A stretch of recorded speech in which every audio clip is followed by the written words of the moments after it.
వానలు రాకుంటే ఎట్లా? ఏం చేసి బతకాలే? శెల్కలల్లా షిన్కు రాలక మొలకలు మొలవలంటున్నాయి. ఆకాశం దిక్కు చూస్తే తెల్లగా రైతులను ఎక్కిరిస్తున్నది. మురకశీల దాటిపోయింది. ముళ్ళు కట్టే కదలనంటాంది. అరక సామాన్లు శిల్క కొయ్యకే లాడుతున్నాయి. భూతల్లోడిలో చేరిన ఇత్తనాలు పాలు లేక ఏడ్చే పసిపిల్లల తీరుగా కేకలు పెడుతున్నాయి. వానమ్మ ఒక్కసారి రావమ్మా అని నెర్రలు పట్టిన భూతల్లి కోరుతున్నది. ఇప్పుడు ఏ పల్లెలలో చూసినా ఇగో ఇట్లనే వాన కోసం పాటలు పాడుతున్నారు. ఎటు పోయినో వానదేవుడా, ఇండి నెర్రలు పట్టిన భూములను దుఃఖంలో మునిగిన దుక్కులను చూస్తే నీకు రాకుంటుండాలని ఎట్లా అనిపించింది దేవుడా? ఒక్కసారి వచ్చి భూములను తడిపో, ఇతనాలు మొలకెత్తట్టు చేయి దేవుడా. ఎండాకాలంలో చేసే కరువు పనులను ఇంకెన్ని రోజులు చేయాలి దేవుడా అన్నట్టు ఉపాధి కూలీలు బతుకమ్మ పాటలు పాడిరు.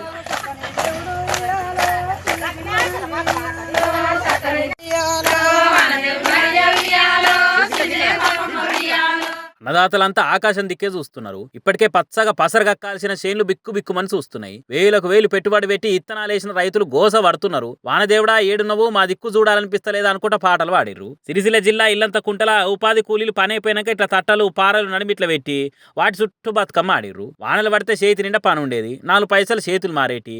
ఆపదలున్నామంటే అప్పు పుట్టేది. కానీ వానదేవుడా నువ్వు అలిగి ఏడుకోపోయినందుకు మా బతుకులు ఆగమవుతున్నాయి. జర్రంత ఆలస్యమైనా పర్వాలేదు, ఇప్పటికైనా ఇసిరి ఇసిరి కొట్టు. వాన తెప్పలను వరుసగా ధర్ముకుంటారా?